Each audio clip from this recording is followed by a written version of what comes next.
धन्यवाद सर। ये मेरा विश्वास था कि शिक्षा के विषय पर बिना किसी द्वेष के इस सदन में बातचीत होगी। मैं सभी माननीय सदस्यों का धन्यवाद करती हूं जो बिना द्वेष की भावना से राष्ट्र हित में शिक्षा के विषय पर बोले हैं।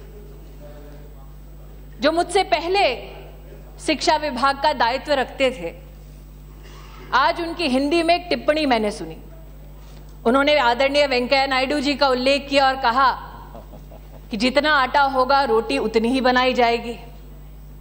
शास्त्रों में लिखा है और सुना है मैंने महाकाल की धरती पर कि अन्नपूर्णे सदा पूर्णे शंकर प्राण वल्लभे ज्ञान वैराग्य सिद्ध्यर्थम भिक्षाम देहि च पार्वती। मां अन्नपूर्णा को यह आशीर्वाद है कि रोटी जितनी चाहिए अन्नपूर्णा रोटी का प्रबंध करती है। लेकिन आज एक माननीय सदस्य ने जो केरल से संबंध रखते हैं, उन्होंने इस चिंता को व्यक्त किया कि खर्चा नहीं हो रहा है, यूटिलाइजेशन नहीं हो रही है।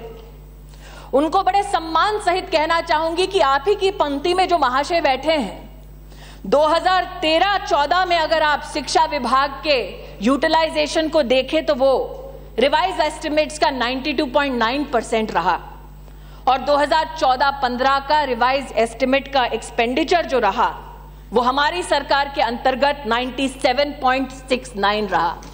तो प्रश्न अब उनकी तरफ उठता है कि जब आटा था तो रोटी पर्याप्त क्यों नहीं बनाई। बिल्कुल। इन्होंने एक आक्षेप किया कि ऑटोनॉमी पर प्रहार हो रहा है। एमएचआरडी ने एक निर्देश दिया है कि सभी सेंट्रल यूनिवर्सिटीज या संस्थान पहले एमएचआरडी के माध्यम से पूछें कि किस प्रकार का एमओयू इंटरनेशनल स्तर पर साइन होने वाला है। संसद में जो निर्णय लिया जाएगा उस निर्णय के तहत देश की सरकार को काम करना है और देश की सरकार द्वारा संचालित सभी शिक्षा संस्थान भी इसी संसद का सम्मान करेंगे।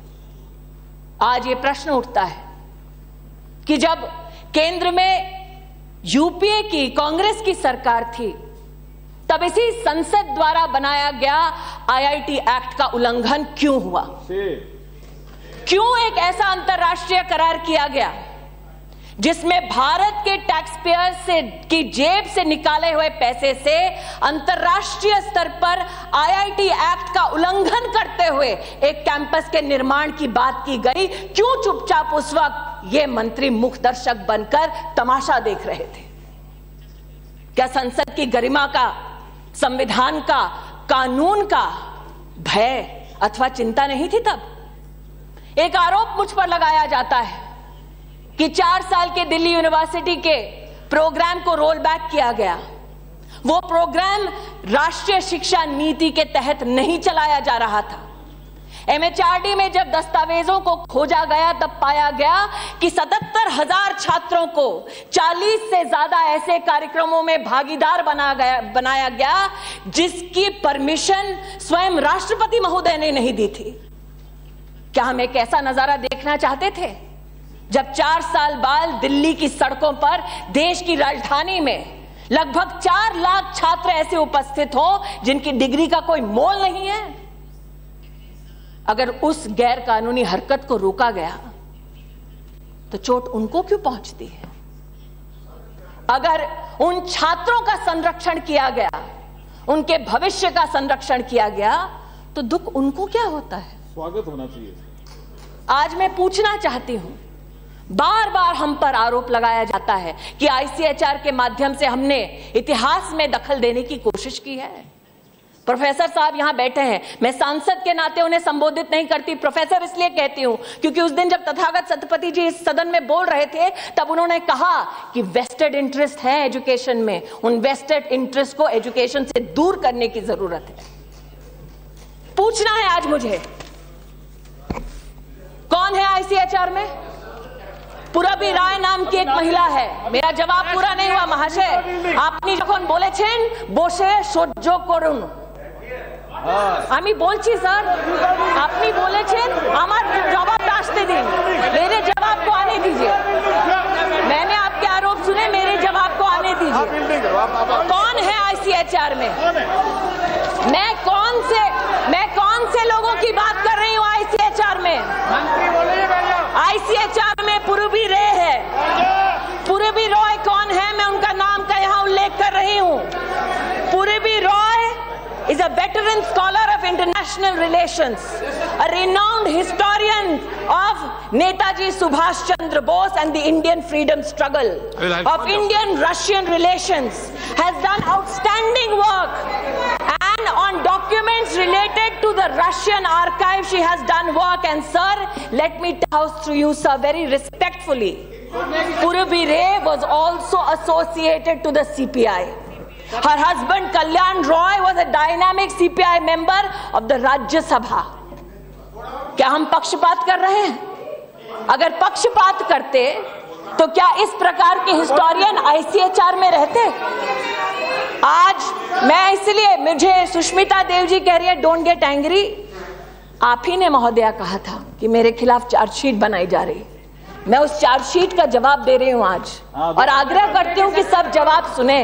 महोदय, मैं आपसे, आपके माध्यम से टीएमसी केस मेंबर से पूछना चाहती हूं, क्या आपकी सरकार में सीपीआईएम से कोई भी ताल्लुकात रखते हुए किसी भी व्यक्ति को निष्पक्ष तरीके से आप नौकरी दे सकते हैं? आईसीएचआर के हमने बॉडी में पूर्वी रॉय को लिया, क्या ये पक्षपात है? ये वो इतिहासकार हैं जिन्होंने देश नहीं छोड़ा बल्कि देश में रहकर देश की सेवा की है। क्या उनका सम्मान करना अपराध है? सचिनानंद सहाय जी हैं आईसीएचआर में, उन्हें प्रोफेसर ऑफ एपिग्राफी बनाया किसने? यूपीए की सरकार ने। क्या उनका सम्मान करना हमारा अपराध है? आज यहाँ पर सुष्मिता देव जी बैठी हैं, उन्होंने उस दिन कहा कि मैं अपने पर हुए चार्ज का, आरोप का जवाब दूं। मैं उनसे कहना चाहती हूं, विश्व भारती की बहुत लोगों ने चिंता व्यक्त की। विश्व भारती की जो इंक्वायरी कमेटी है, उस इंक्वायरी कमेटी के मेंबर कौन है? बीबी दत्तो के उन्हीं। बीबी दत्तो जी जनरल सेक्रेटरी थे north east Congress coordination committee के। उनको कांग्रेस पार्टी के रेजिम में राज्यसभा का मेंबर बनाया गया। वो आपके पिता संतोष मोहन देव जी के साथ भी काम कर चुके थे। उनका सम्मान करना क्या हमारा अपराध है? अपराध है, बताइए। ये सब वो लोग हैं जो इस वक्त भारत सरकार के साथ शिक्षा के क्षेत्र में काम कर रहे हैं, मात्र इसलिए क्योंकि वो भारत का नवनिर्माण करना चाहते हैं। JK रे, जयंत कुमार रे, जिन्हें आपने चेयरमैन बनाया था Maulana Azad institute of Asian studies का, यूपीए के रूल में, उनको आज हमने नेशनल प्रोफेसर बनाया। क्या पूछा हमने उनसे कि आपके कांग्रेस के साथ क्या ताल्लुकात थे? हमने मात्र ये देखा कि शिक्षा के क्षेत्र में वो कैसे आगे काम कर सकते हैं। ध्रुव नारायण जी बैठे हैं पीछे, डिमांड फॉर ग्रांट्स पर सबसे पहला भाषण उनका था। पहले सत्र में जब मेरा उनसे परिचय हुआ, उन्होंने कहा 10 साल से मेरे क्षेत्र में केंद्रीय विद्यालय नहीं चल पा रहा है, आप खोलिए इसे। हमने खोला। क्या पक्षपात किया? नहीं किया। खोला नहीं खोला, बताओ तो सही। सुष्मिता देव जी स्वयं इस बात की गवाह हैं कि उनके अपने क्षेत्र में हमने केंद्रीय विद्यालय में जितना सहयोग था संभव उतना किया। ये सहयोग करना क्या पक्षपात है? ये हमारा अपराध है। आज इस सदन में मैं कहना चाहती हूँ, डिमांड पर आ रही हूँ। आज इस सदन में कहना चाहती हूँ कि एक वैकेंसी को लेकर चिंता व्यक्त की गई। वैकेंसीज पर महामहिम राष्ट्रपति जी को 8 मई को एक पत्र लिखा गया था और कहा गया था कि मॉडल कोड ऑफ कॉन्डक्ट के लगते ही 15 वैकेंसीज भरने का कुछ लोग प्रयास कर रहे थे जो कानून के विरोध में है, इसकी जांच हो। हमने जांच की। यूपीए के कार्यकाल के दौरान 4 लोग जो प्रस्तावित थे, उन्हें central university Gujarat, Uttarakhand, central university Kerala और पंजाब में सम्मान सहित कार्य करने का मौका दिया। ये हमने चयनित नहीं किया, यूपीए की सरकार द्वारा चयनित हुआ और हमने उसका सम्मान किया। लेकिन जिन चयन समितियों में हमने कहीं ना कहीं कोई चैलेंज देखा, उसको हमने रोकने का प्रयास किया। क्यों? क्योंकि आज जैसे लक्ष्मी नारायण यादव जी कह रहे हैं, उनमें से एक नाम ऐसे व्यक्ति का था जो आज सीबीआई की गिरफ्त में है। क्या उस व्यक्ति को रोकना हमारा अपराध था? रिवाइज एस्टिमेट्स की बात हो रही है इसी सदन में और दूसरे सदन में भी। हमने बार बार कहा है कि शिक्षा प्रायोरिटी ऑफ प्रायोरिटीज है। हमसे पूछा गया कि जो बीजेपी के मैनिफेस्टो में है मिड डे मील को और सशक्त करना, क्या उसका प्रयास किया? जी किया। फरवरी के महीने में नई गाइडलाइंस बनाई सेफ्टी और हाइजीन ऑफ फूड के लिए। साथ ही एक centralize voice monitoring recognition system हम लोग कर रहे हैं ताकि प्रदेश और केंद्र की सरकार को एक साथ पता चले मिड डे मील में कहीं कोई चुनौती तो नहीं है। हमसे ये कहा गया कि हम शिक्षा के निजीकरण में कोई काम नहीं कर रहे हैं। मैं इससे सहमत नहीं हूं। स्वयं नाम का एक कार्यक्रम हम शुरू कर रहे हैं जिसके अंतर्गत देश की सभी central universities, IITs, IIMs, NITs, IISERs, ये सब मिलकर देश के इतिहास में पहली बार हमारे देश के नागरिकों को मुफ्त शिक्षा देंगे ताकि डिग्री हो, डिप्लोमा हो या फिर वो सर्टिफिकेट का कोर्स हो, कम से कम टेक्नोलॉजी के माध्यम से उन्हें वो शिक्षा प्राप्त हो। देश में लगभग 500 ऐसे केंद्र करेंगे जिसमें नागरिक जाकर अपने एग्जाम को दे और बहुत ही न्यूनतम शुल्क पर सर्टिफिकेट ले। क्या उच्च शिक्षा में इतनी बड़ी क्रांति लाना अपराध है हमारा? तथागत सतपति जी का मैं स्वागत करती हूं, जिन्होंने राजनीति से उठकर प्रदेश की कुछ चुनौतियों पर ध्यान आकर्षित करने का काम किया। आपने कहा मातृ संस्कृत का सम्मान काफी नहीं है, सभी प्रादेशिक और ट्राइबल लैंग्वेजेस का भी सम्मान होना चाहिए। मैं आपसे बहुत ही सम्मानजनक तरीके से कहना चाहूंगी, आपने जो भाषण दिया उसकी मैं सराहना करना चाहती हूं। आप एक वरिष्ठ राजनीतिक कार्यकर्ता है, मेरी पार्टी से आपका कोई इत्तेफाक नहीं। आपने, सुप्रिया सुले ने उस दिन जो बातें कही उसका राजनीति से कोई सरोकार नहीं था, वो चिंता थी जो आपने व्यक्त की। सुप्रिया सुले जी ने कहा कि लगभग 2 करोड़ बच्चे are out of school. 2 crore नहीं है, 3 करोड़ नहीं है, 60 lakh children out of school. Shashi Tharoor ji ने कहा कि पहले कम थे अब ज्यादा हो गए। इनके आंकड़े गलत हैं, पहले 1 करोड़ 36 लाख थे अब 60 लाख हैं। Your math is wrong, sir. ज्ञान नाम का एक कार्यक्रम शुरू कर रहे हैं हम। ज्ञान के अंतर्गत अंतर्राष्ट्रीय स्तर के जितने भी हमारे एकेडमिशियंस हैं, प्रोफेसर्स हैं, इंडस्ट्री एक्सपर्ट्स हैं, उनको भारत सरकार खुद भारत सरकार के ट्रेजरी से पैसा देकर आमंत्रित कर रहे हैं ताकि वो हमारी सेंट्रल यूनिवर्सिटीज, एनआईटीज, आईआईटीज में, आईसर्स में जाकर हमारे छात्रों को पढ़ा सके। इस प्रकार की क्रांति लाना क्या अपराध है?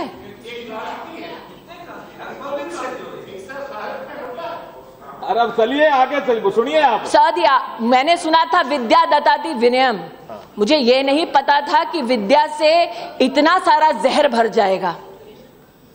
कोशिश हमारी ये है कि जैसे क्वालिटी ऑफ एजुकेशन में इजाफा करने की बात की है, बड़े भारत पर हमने पहले भी उल्लेख किया है सदन में, आज भी करते हैं। अर्ली रीडिंग, राइटिंग और न्यूमरेसी कक्षा 1, 2, 3 पर हमारा विशेष ध्यान है, जिसके लिए इस बजट में भी 460 करोड़ का प्रावधान है। मैं आपसे आग्रह पूर्वक कहना चाहती हूं कि उच्च शिक्षा के साधनों में तो वृद्धि हुई है, स्कूली शिक्षा में भी संरक्षण होगा फ्लैगशिप स्कीम्स का, ऐसे हमारे सरकार का वक्तव्य है और वो वक्तव्य में दोबारा दोहरा रहे हैं। बेटियों की शिक्षा के बारे में चिंता व्यक्त की गई है।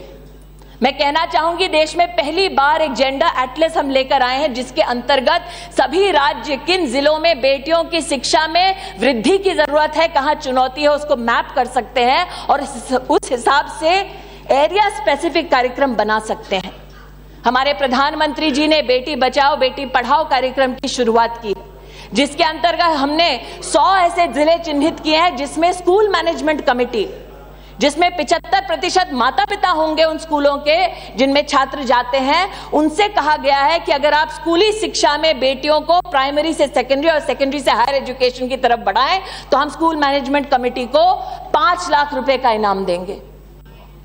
हमारी कोशिश ये है कि स्कूल्स का असेसमेंट हम कर सके। जीआईएस मैपिंग हमने राष्ट्र भर में की है, मात्र 3 प्रदेश रह गए हैं जिनकी मैपिंग अब तक नहीं हुई है। उन मैपिंग्स के बाद हम जानते हैं कि हैबिटेशन वाइज हमें कहां शिक्षा के कौन से साधन देशवासियों को देने हैं। कई लोगों ने और सुष्मिता जी ने एक विशेष चिंता व्यक्त की थी नॉर्थ ईस्ट के छात्रों के लिए। मैं कहना चाहती हूं कि यूजीसी के अंतर्गत हमने ईशान उदय, ईशान विकास नाम के कार्यक्रमों की शुरुआत की। पहली बार देश में हम नॉर्थ ईस्ट के छात्रों को विशेष रूप से देश भर के कुछ चुनिंदा संस्थानों के दौरे पर ले गए, जहां पर हमने उनसे कहा कि अगर आप अपने जीवन में कुछ करियर अपॉर्चुनिटीज चाहते हैं apart from tourism, hospitality, humanity, तो साइंस और टेक्नोलॉजी की दुनिया में आपके लिए वो क्या क्या नई ऊंचाइयां हैं जो आप छू सकते हैं, उसका हमने उनसे परिचय करवाया। हमने 10,000 अंडर ग्रेजुएट स्टूडेंट्स के लिए विशेष रूप में नॉर्थ ईस्ट के बच्चों के लिए स्कॉलरशिप की व्यवस्था की। हमने पहली बार एक ऐसा स्किल फ्रेमवर्क राष्ट्र को समर्पित किया नवंबर 2014 को, जिसके अंतर्गत जो छात्र कक्षा 8 के बाद पढ़ाई छोड़ देता है, मान लीजिए बढ़ई का काम करता है और 5 साल वो वापस स्कूली शिक्षा अथवा शिक्षा के किसी संस्थान में नहीं पहुंच सकता, उनसे हमने कहा है कि इस फ्रेमवर्क के अंतर्गत आपका 60% of your skill will now make you eligible to go up straight to graduation. आज आपके माध्यम से कहना चाहती हूं कि बस्ते का बोझ बहुत सारे माता पिताओं के लिए चिंता का विषय हो गया है। किताबों की कीमत बहुत सारे माता पिताओं के लिए एक चिंता का विषय हो गया है। एनसीईआरटी के माध्यम से ऑनलाइन हम ओपन रिसोर्सेज उपलब्ध करा रहे हैं ताकि कक्षा 1 से 12 तक सारी किताबें ऑनलाइन मुफ्त उपलब्ध हो। एनसीईआरटी से मैंने स्वयं निवेदन किया है कि इसे एक ऐसे मोबाइल ऐप की तरह तैयार किया जाए ताकि माता पिता को मोबाइल पर ही चुनिंदा किताबें मुफ्त में उपलब्ध की जाएं। सारांश नाम का हमने कार्यक्रम शुरू किया और ये सारे वो कार्यक्रम हैं जिनके लिए बजटरी प्रावधान है। सारांश नाम का कार्यक्रम शुरू किया हमने पिछले वर्ष, जिसके अंतर्गत लर्निंग आउटकम सभी सीबीएसई स्कूल में सब्जेक्ट वाइज, चाइल्ड वाइज हर सीबीएसई स्कूल को देने का प्रावधान किया है। ये शुरुआत की है जिसके अंतर्गत वो स्कूल अपने डिस्ट्रिक्ट में, अपने स्टेट में और नेशनल लेवल पर लर्निंग आउटकम्स को समझे और अपने छात्र की मदद करने के लिए वो स्कूल और अग्रसर हो। अब हमारी कोशिश यह है कि सारांश नाम का ये कार्यक्रम माता पिता तक भी पहुंचे, क्योंकि वो माता पिता जो मात्र पेरेंट टीचर मीटिंग में ही जान सकते हैं कि छात्र का लर्निंग आउटकम क्या है, वो रियल टाइम अपने बच्चे का निरीक्षण कर सकते हैं और बच्चे की मदद कर सकते हैं। मैं उपसभापति महोदय आपके माध्यम से कहना चाहती हूं, बहुत सारे सांसदों ने ये कहा है कि कला, संस्कृति, खेल कूद, इससे हमारे बच्चे परे हो रहे हैं। कला उत्सव नाम का एक कार्यक्रम है जो केरल राज्य में चलता है। मैं स्वयं जब केरल राज्य में गई तब मैंने इस कार्यक्रम की सराहना भी की और ये अपील भी की कि इसे हम राष्ट्रीय स्तर पर अपनाएं ताकि प्रादेशिक कला, संस्कृति ये सारे हमारे बच्चों तक पहुंचे। और मुझे कहते हुए बहुत ही प्रसन्नता हो रही है कि इस वर्ष कला उत्सव के पूरे देश में शुरुआत हो रही है। सभी प्रदेशों के स्कूली विभाग से हमारी चर्चा हो चुकी है कि हम कला उत्सव नाम के देश की विभिन्न परंपरा, कला, संस्कृति को उजागर अपने छात्रों के मध्य में करने के लिए इस विषय से, इस कार्यक्रम के माध्यम से आगे बढ़ेंगे। मैं एक निवेदन विशेष सभी माननीय सदस्यों से करना चाहती हूं। शिक्षा की नीति को लेकर कई माननीय सदस्य चिंतित रहते हैं। जो सदस्य कांग्रेस पार्टी से हैं उनकी चिंता ये रहती है कि सैफ्रनाइजेशन ना हो। मैंने सदन में एक कथन दिया है, एक लिखित जवाब दिया है, दोहराती हूं मौखिक आज। संविधान की मर्यादा में ही शिक्षा दी जाएगी हमारे छात्रों को, ये हमारा वचन है। हमारे प्रधानमंत्री ने कहा है कि उनका धर्म ग्रंथ बतौर प्रधानमंत्री देश का संविधान है, उनका धर्म भारतीयता है। और प्रधानमंत्री के इस कथन को मैं दोबारा इस सदन में दोहराती हूं। मेरा सभी सम्मानित सांसदों से एक अनुरोध है, शिक्षा की नई नीति कैसी हो, इस पर हमने 33 थीम्स विकसित किए हैं। 21 मार्च को सभी प्रदेश की सरकारों के साथ एक बैठक में हमने निर्णय लिया कि आज तक देश में शिक्षा मात्र कुछ चुनिंदा लोग बताते थे कैसी होनी चाहिए। हमने कहा देश में 2,75,000 विलेज एजुकेशन काउंसिल है, प्रदेश सरकारों से आग्रह किया, उन्होंने हमारे आग्रह को स्वीकारा कि हम जाएं उस गांव के विलेज एजुकेशन काउंसिल में और पूछें कैसी शिक्षा चाहिए आपको। कोई उनसे तो पूछे जिनके लिए व्यवस्था बनाई गई है। हम जाएं 6600 ब्लॉक्स में जाकर पूछें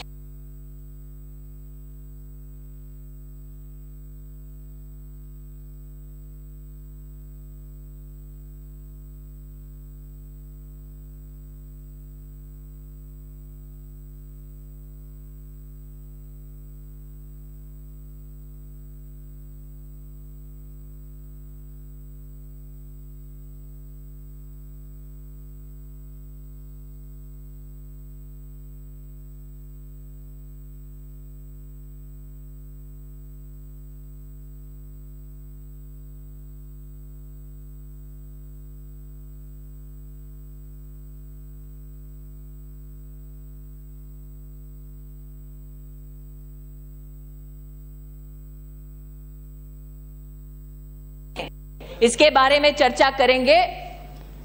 4 दिन का समय कैसे जोड़े सब स्कूलों को, लेकिन हुआ व्यवस्थाएं हैं, उन व्यवस्थाओं का इस्तेमाल करना है प्रदेश की सरकारों के सहयोग से। 9.5 करोड़ बच्चों से संपर्क किया हमने, इसलिए कहना चाहती हूं कि यह संभव है अगर ये संसद ये सदन ठान ले। टीचर्स के बारे में कई सांसदों ने यहां पर उल्लेख किया कि टीचर्स ट्रेनिंग पर थोड़ी बहुत चिंता है उन्हें, किस प्रकार की ट्रेनिंग हो। महोदय शशि थरूर जी ने कहा कि जस्टिस वर्मा कमेटी की रिकमेंडेशंस आई थी। मैं बड़े गर्व के साथ कहती हूं उन रिकमेंडेशंस को इंप्लीमेंट करने का काम एनसीटी में हमने किया है, ताकि टीचर्स की ट्रेनिंग में हम लोग पहली बार टीचर 20 सप्ताह स्कूल में जाकर पढ़ाए अपनी ट्रेनिंग के अंतर्गत, उसका इवैल्यूएशन उस स्थल पर हो, इसका प्रावधान भी पहली बार किया गया है। आदरणीय प्रधानमंत्री जी ने Pandit Madan Mohan Malaviya national mission for teachers और ट्रेनिंग की शुरुआत की, जिसमें 900 करोड़ का प्रावधान है। यह भी मैं सदन को अवगत कराना चाहती हूं। बजट के बारे में कई लोगों ने अपनी चिंताओं को व्यक्त किया है, मैं दोबारा दोहराती हूं। सुप्रिया सुले जी ने कहा कि जो महिला होती है वो कोशिश करती है कि कम में ही गुजारा कर ले। इनको चिंता है, आपको अच्छा लगना चाहिए, आपको अच्छा लगना चाहिए। डिप्टी स्पीकर की तरफ प्लीज मैं इतना ही कहना चाहूंगी कि शिक्षा प्रदेश की सरकारों के साथ एक ऐसा विषय है जिसमें समन्वय से हम लोग काम कर रहे हैं। मुझे ये कहते हुए गर्व है कि मेरे कार्यकाल में एक भी ऐसी प्रदेश की सरकार नहीं है जिसने शिक्षा के किसी कार्य में भी अपनी असमर्थता को दिखाया है। सभी प्रदेश की सरकारें केंद्र की सरकार के साथ मिलकर शिक्षा के क्षेत्र में काम करने में समर्थ हैं। ये विश्वास मैंने पिछले 10 महीने में प्राप्त किया है, क्योंकि ये विश्वास प्रदेश की सरकारों ने हमें दिलाया है। शिक्षा के कई चुनौतियां हैं, इसको मैं स्वीकार करती हूं। प्राइवेटाइजेशन के संदर्भ में कुछ सांसदों ने चिंता व्यक्त की है, उनसे कहना चाहती हूं कि हमने नो योर कॉलेज पोर्टल खोला है, जिसमें वो सभी प्राइवेट इंस्टीट्यूशंस जो यूजीसी एआईसीटी से संबंधित हैं, उन सभी की जानकारी हमारे छात्रों के लिए इस पोर्टल पर उपलब्ध है। किस इंस्टीट्यूशन में कौन सी बिल्डिंग है, प्रोस्पेक्टस में जो विषय दिए गए हैं अगर वो उससे मेल नहीं खाते तो छात्र और अभिभावक सीधा रेगुलेटर को कंप्लेंट कर सकते हैं और रेगुलेटर इस संस्थान के खिलाफ कार्रवाई करने का अधिकार भी रखता है और वो करते भी है। मैं सभी सांसदों को आपके माध्यम से एक विशेष निवेदन करना चाहती हूं। 15 अगस्त को हमारे आदरणीय प्रधानमंत्री जी ने लाल किला से एक आह्वान किया, स्वच्छता अभियान का तो आह्वान किया ही, लेकिन एक विशेष रूप से पीड़ा को व्यक्त किया कि क्या हम ये संभावना नहीं देख सकते हमारे देश में कि हर स्कूल में एक टॉयलेट हो। 17 अगस्त को एमएचआरडी के अंतर्गत वेबसाइट पे हमने देश में सभी जिलों में कहां टॉयलेट नहीं है सरकारी स्कूल में, कहां डिसफंक्शनल है, इसकी जानकारी दे दी थी। मुझे कहते हुए बहुत खुशी है कि सभी प्रदेश की सरकारों ने मिलकर प्रोजेक्ट अप्रूवल बोर्ड के अंतर्गत टॉयलेट्स के निर्माण के लिए जो पैसा एलोकेट होना था वो पैसा एलोकेशन हो चुका है। सभी सांसदों को मैंने स्वयं पत्र लिखा है कि आपके अपने जिले में कितने टॉयलेट्स हैं इसकी सूचना पहुंचाने का हमने प्रयास किया है। आप क्वार्टरली मीटिंग्स लेने का अधिकार रखते हैं, लेकिन विशेष रूप से आप अगर अपने डीएम से, कलेक्टर से पूछें कि आर्थिक प्रावधान होने के बाद मेरे जिले में, मेरी कॉन्स्टिट्यूएंसी में कितने टॉयलेट बने हैं, तो बहुत कृपा होगी, क्योंकि इससे इस काम को और शक्ति और स्फूर्ति प्रदान होगी। मैं अपनी वाणी को विराम देने से पहले, क्योंकि समय की सीमा है, इतना कहना चाहती हूँ। मिल गया लेटर, मिल गया लेटर, मिल गया मिल गया मिल गया मिल गया लेटर, मिल गया भाई, मिल गया। मैं इतना कहना चाहूंगी समय की सीमा को देखते हुए कि जैसा ही अप्रैल का महीना आता है तो कई सांसद विचलित हो जाते हैं। केंद्रीय विद्यालय की बहुत सारी कंप्लेंट्स आने लगती है। वेणुगोपाल जी हंस रहे हैं क्योंकि उनके साथ कर चुकी हूँ। कई सांसद विचलित होते हैं कि पब्लिक से प्रेशर बहुत होता है, हम जनप्रतिनिधि हैं, कूपन को बढ़ाओ।